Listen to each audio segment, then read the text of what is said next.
Hi guys! How are you today? So today's video is going to be plarn with me. So I've been meaning to do this for a very long time. I just haven't gotten to it.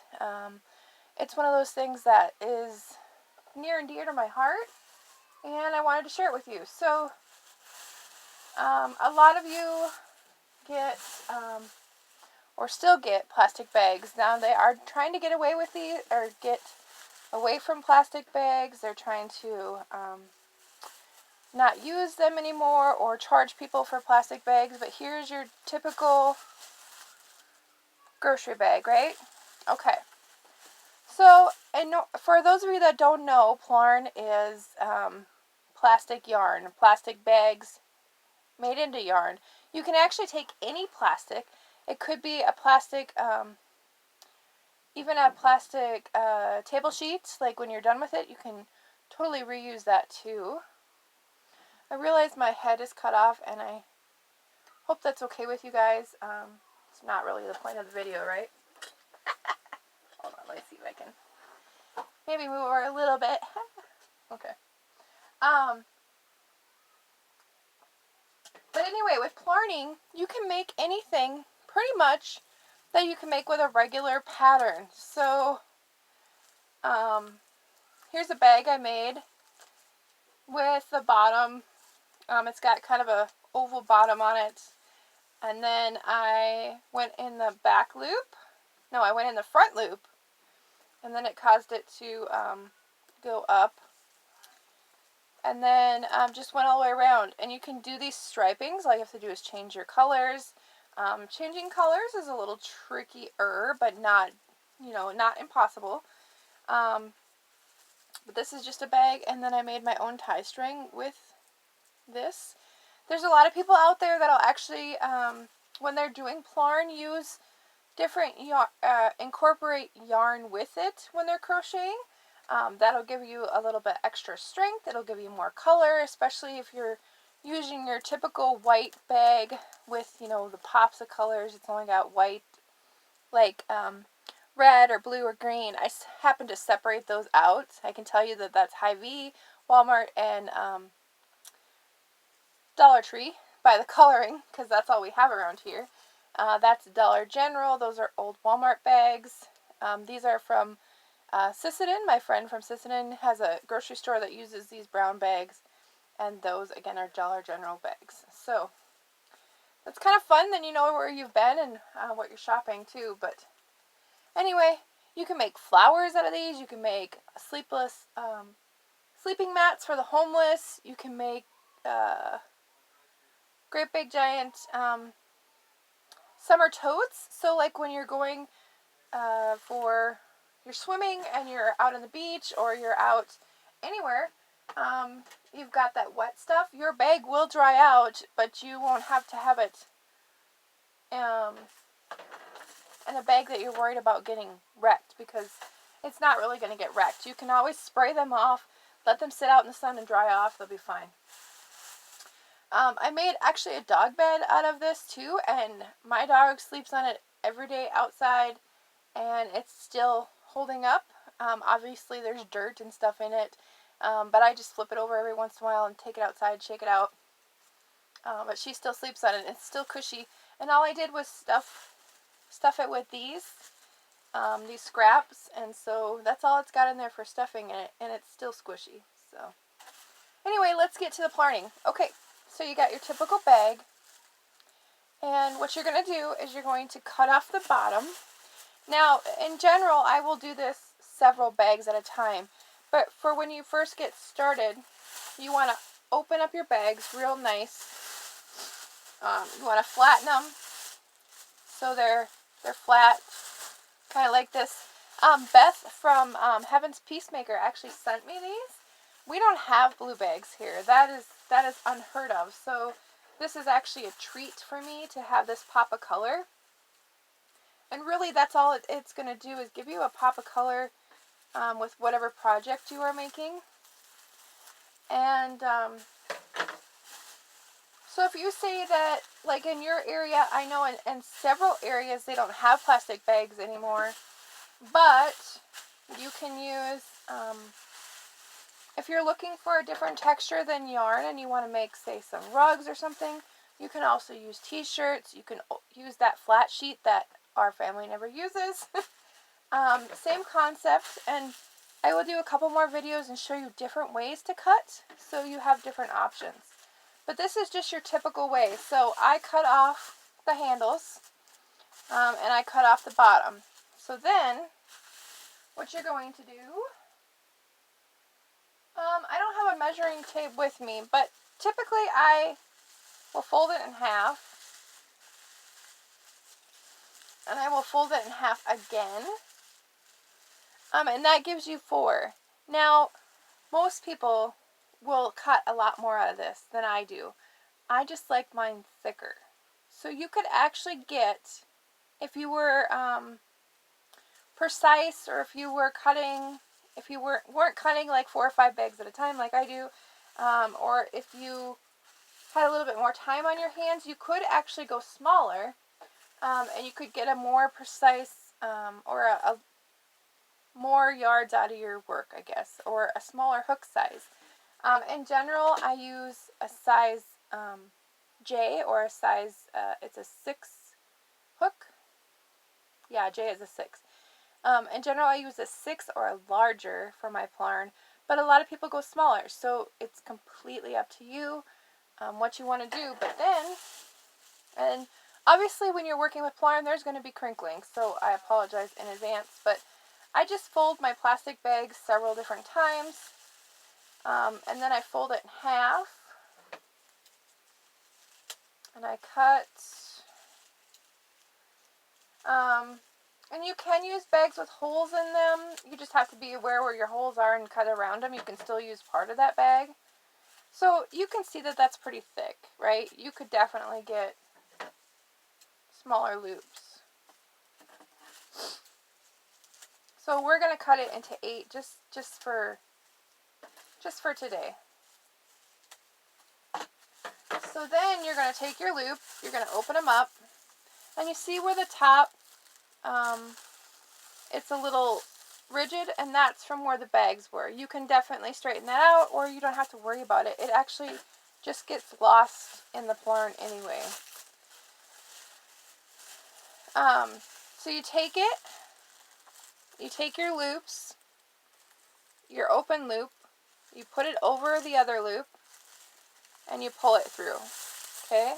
And then, like I tell my nieces, we wiggle, wiggle, wiggle, okay? And then you pull tight. And that knot is fairly thin, depending on how big you make your loops, okay? And then you just take your next one.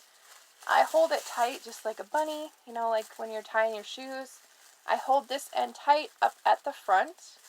Again, I loop it over the top, pull it through, wiggle, wiggle, wiggle, and then I pull. Sometimes you will notice that when you pull, you've got that extra little edge sticking out here, or it doesn't come out even.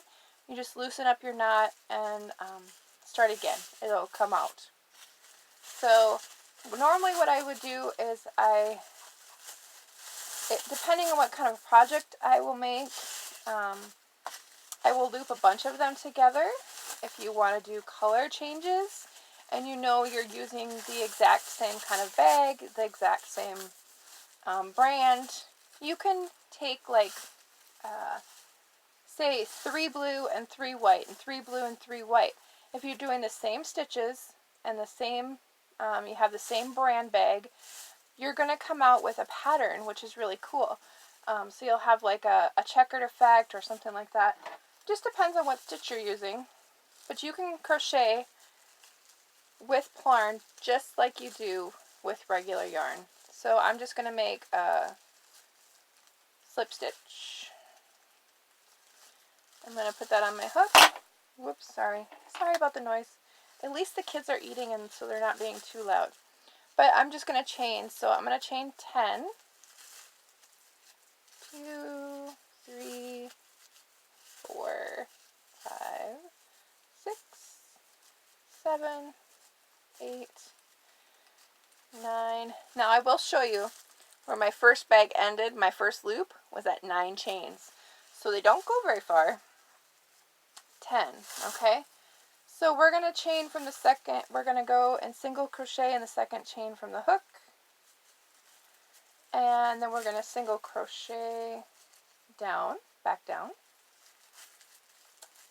So I've got all kinds of ideas for plarning. I just haven't really gotten into it because it's a different beast, I guess, say you, for it's a different hobby than yarn, I want to say, because there's just different skill sets. There's a different setup. You've got your scissors a lot in your hand. It is a lot more work on your hands as far as if you've got arthritis. It's something that you know, don't sit down and do like hours of this because it will hurt your hands.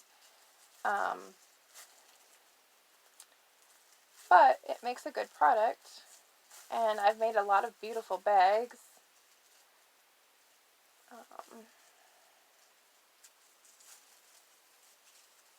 But with this blue, or if say you got some other colors or pinks or greens, you could make flowers out of them and put them out in your garden, and they would just be, you know, just something out there.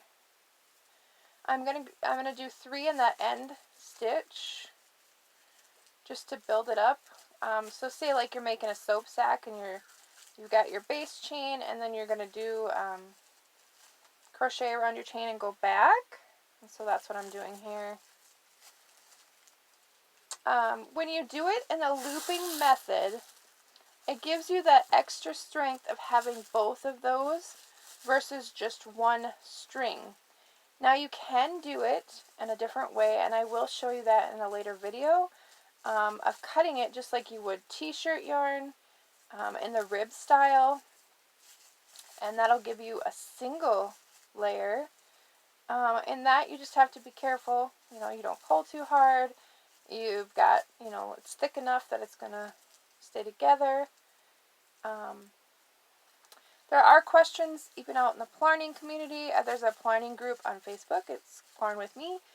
And there is talk on there about winding your plarn up, which you absolutely can do. There's a couple of videos up on YouTube that show how to do that.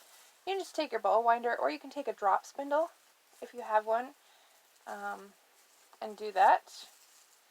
You can also wind it while you're looping, which is a little bit more difficult, but it can be done. Let's see, 1, 2, 3, 4, 5, 6, 7.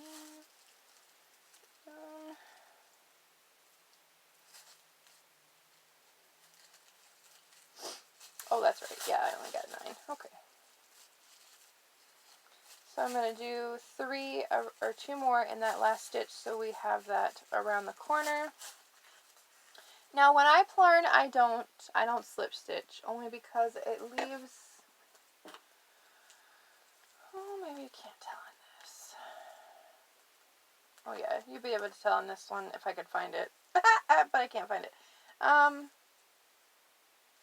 It just leaves a little bit of gap. Obviously, when you're doing a double crochet, you're going to slip stitch, but honestly, I can't really tell, which is probably a good thing.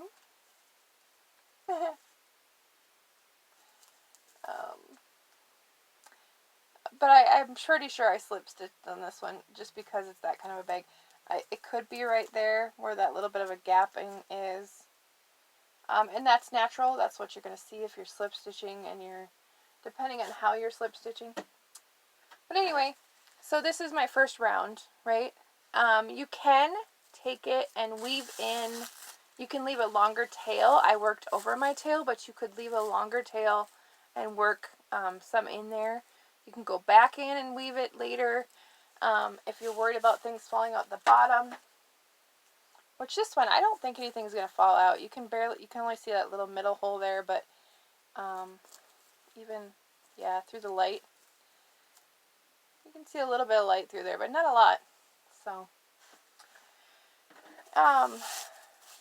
but you can make rugs out of these. You could braid plarn and make a rug. There's YouTube videos on that. I haven't gotten that ambitious yet, but you can. I've done it with t-shirt yarn. But then basically you would go out, you would continue to crochet until you, as big as you want it, as wide as you want it, and then you can go up or out, depending on what kind of project you want to make. I haven't made any amigurumis yet, only because, unless I suppose if I go with a smaller hook, the holes could be smaller. But yeah, I haven't tried it yet. I want to. I just haven't tried it yet. I know there's a great big giant turtle. I've mentioned that before. It's a brown life. She made a humongous turtle, a sea turtle, out of plarning, and it took her over 2 years to make. It filled an entire room, which is super cool. If you guys want to go watch that video, you sure can. But I'm pretty sure it's a brown planet. If I can think of it, I'll link it down below. But then, so say you get here and you're running on a plarn, you just grab your next piece. Oops. Just grab your next piece, and then you just continue to add it. When you get towards the end, I will snip this. I'll snip my loop and weave it in, or weave it in up to the point where I can't weave it in any further with a hook, and then I will snip it and tie it, and just tie it, and then weave those ends in with a smaller hook too. So lots of different things you can do with plarn. I love my bags when I make them. Normally I make them, big beach bag size. But yeah, so a couple different things. If you have plastic bags, you know for sure you're not going to use them. You're saving them, but you don't know what to do with them. My garbage company now in Sioux Falls will not take them anymore. So not even in recycling. They'll put them in garbage, which is worse, I think. But they won't take them in the recycling bins anymore. So if you need a place to send them, you can either send them. My thing would be to send them to Lotti with Cancer as a Lifestyle. I think that's how it is. But anyway, you guys know who Lotti is, right? She is an amazing person. She makes sleep homeless mats all the time. She's got a group of people that are working with her. She's got a charity that takes donations of yarn and plarn. You can just send the bags to her, which I'm going to send her some of mine. Because, like I said, I've got all these white ones, right? And some cities don't do white. They do full color bags. So I would suggest sending them to her. If you've got like a huge ton of colored bags, I would greatly take those. But Lotti will go through them faster than I will. And so, I mean, she's a good resource. And she's got people out there that are crocheting and knitting with her. So she's got that group that are helping people. What else? You can also donate them to pet shelters. Some of the homeless shelters will take them. There's food banks that'll take them. When I go to the food giveaways here, they're always giving out bags to put food in, right? So it's always an option. But anyway, I hope you enjoyed this time with me, and if you did, hit that like and subscribe button if you haven't already. Comment down below if you've ever plarned, if you ever planned on plarning, and what you would like me to make next when I do plarn. Alright, you guys, have a great night. Talk to you later.